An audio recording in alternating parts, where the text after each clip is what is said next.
Саламатсыңарбы, урматтуу окуучулар. Бүгүн биз эки кадам алдыда долбоордун экинчи бөлүгүн баштап жатабыз. Экинчи бөлүгүндө биз жөн гана суроолорду чыгарабыз. Мисалы бизде биринчи суроо. Какую массу фосфора надо жать для получения оксида фосфора 5 массы 7,1. Демек, суроодо эмне деп атат? Канча масса фосфордун массасын табыш керек. Бизде акыры мисалы фосфор менен кычкылтек реакцияга кирип атыптыр.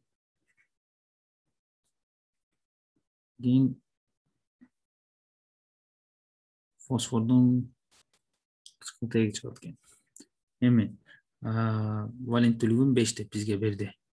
Кийин реакциядан кийин 7,1 грамм массасы менен бизде оксид чыгыптыр.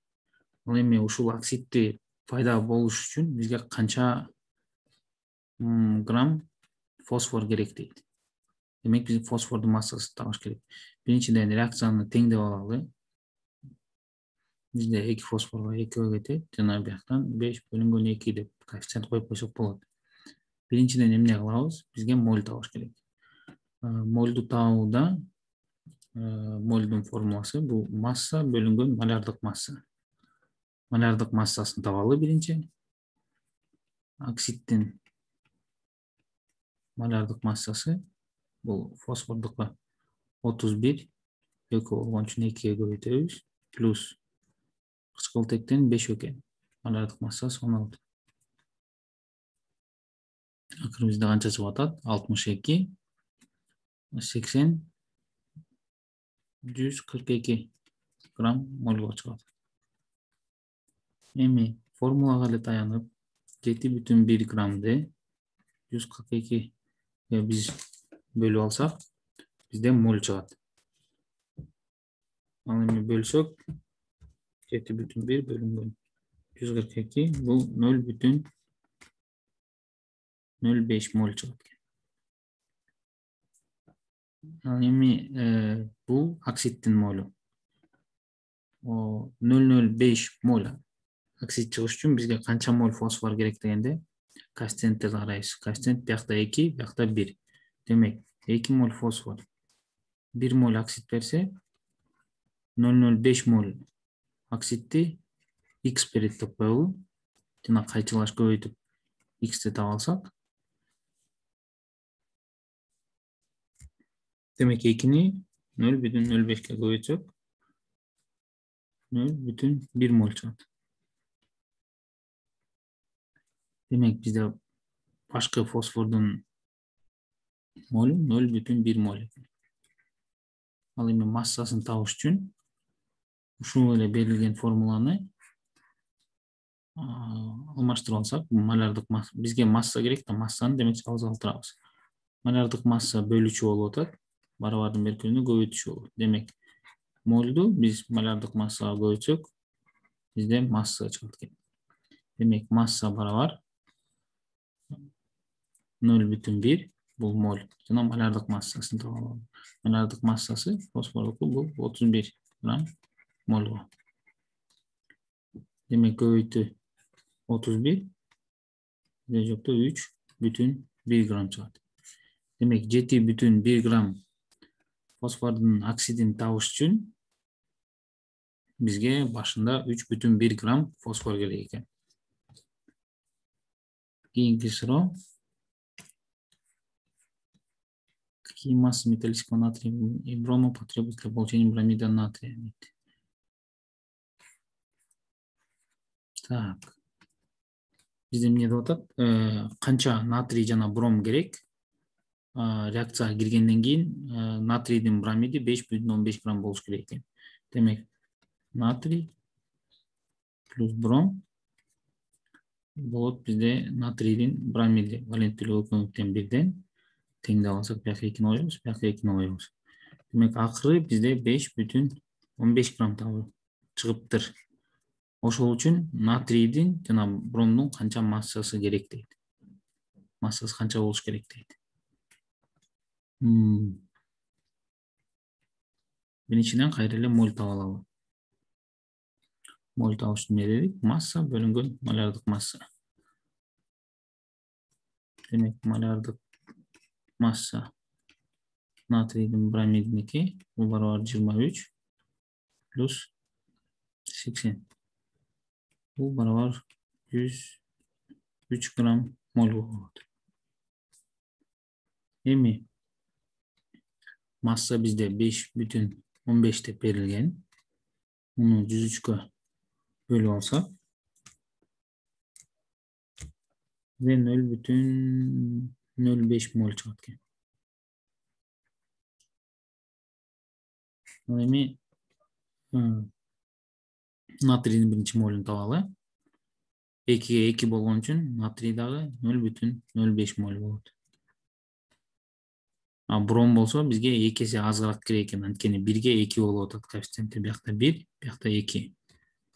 Кайра эле чыгарылыш менен 1 моль 2-ни берсе, 0,05-ти x берет. Кайчылаш көбөйтүп алсак, x барабар 1 көбөйтүү 0,05 бөлүнгөн 2 болот. 0,05-ти 2-ге бөлүп алсак, 0,025 моль болот. Демек, бромдон бизге 0,025 моль керек экен. Экөөнүн тең массасын тапшырыбыз керек. Массаны кандай табабыз дедик? Масса барабар моль көбөйтүү малярдык масса. Натрийдин массасын биринчи табалы. Молубуз бизде 0,05 көбөйтүү малярдык масса натрийдики 23. Бизде болот 1,25. Жок, 15.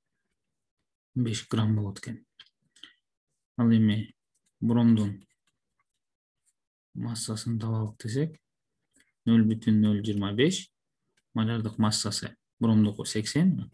Бромдон 2 болгон үчүн 80-ди 2-ге көбөйтүп алсак, 160.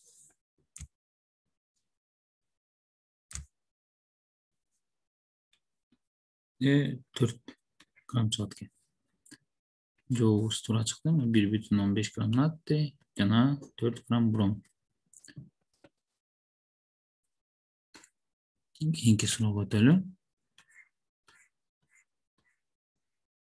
Какая масса сульфата бария образуется при взаимодействии раствора, содержащего хлорид бария массой 62,4 грамма с избытком серной кислоты дейт. Так, бизде эмне дейт? Сульфат бария бар экен. Барийдин сульфаты.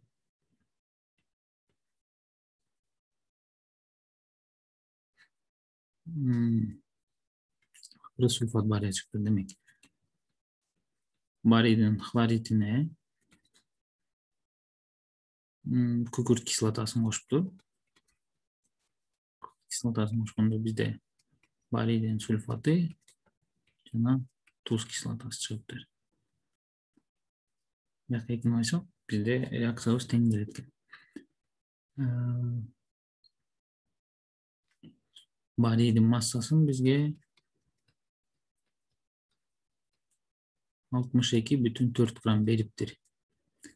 Эми кайра эле малярдык массасын биринчи табалы.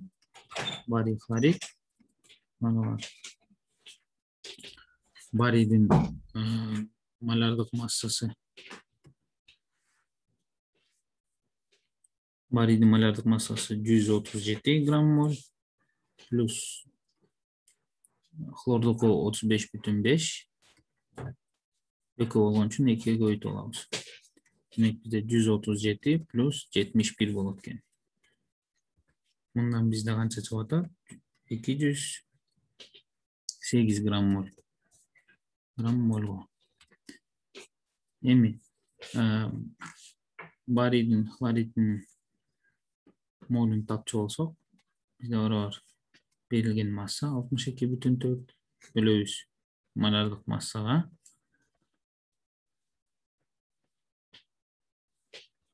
Бизде молубуз 0,3 чыгат экен. Бизге суроодо эмнени сурап атат? Чыккан туздун массасын табып бергиле дейт.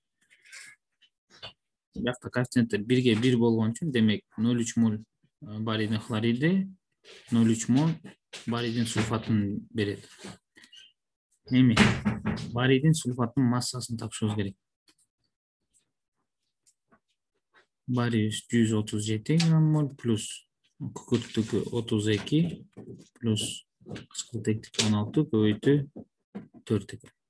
137 плюс 32 плюс 64 болот. Бизде малярдык масса 233 грамм моль чыгат экен. Ал эми массасын табыш үчүн биз мольду көбөйтөбүз малярдык массага. Жактан мольду канча таптык? 0,3 моль таптык. 0,3'тü көбөйтөбүз 233-кө. Жобубуз 69,9 грамм чыгат экен. Демек, 62,4 грамм барий хлоридти күкүрт кислотасы менен реакцияга киргизсек, туздун массасы 69,9 грамм чыгат экен. Кийинки суроого өтөлүк. Объем водорода выделится при нормальных условиях, если растворить алюминий массой 10,80 грамма в избытке соляной кислоты. Так, бізде суроодо алюминий бар экен. Алюминийге туз кислотасын кошкондо алюминийдин хлориди чыгат жана суутек газ чыгат. Теңдеп алсак, бияка алтынны экини коебуз. Эми алюминийдин массасын бизге 10,8 грамм берипти. Малярдык массасы алюминийдики 27 грамм мольго. Молун тапсак, берилген масса 10,8 грамм бөлүнгөн 27 0,4 моль чыгат экен. Эми суроодо бизде чыккан газдын көлөмүн табып бергиле дейт. Демек, коэффициент алсак, биякта 2, биякта 3. Демек, 2 моль алюминий бизге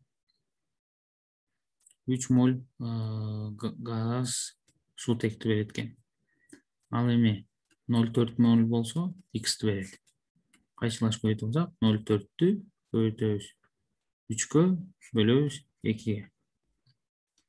Ne болот 0,6 моль. Ал эми көлөмдү нормалдуу шарттарда дейт, нормальный условия. Демек, нормалдуу шарттарда көлөмдү кантип табабыз? Биз мольду көбөйтөбүз 22,4-кө. Демек, бизде моль канча чыкты? 0,6-ны көбөйтөбүз 22,4-кө. Бизде жообубуз 13,4 литр чыгат экен. Демек, 10,8 грамм алюминийди туз кислотасы менен реакцияга киргизсек, 13,44 литр суутек газы чыгат экен.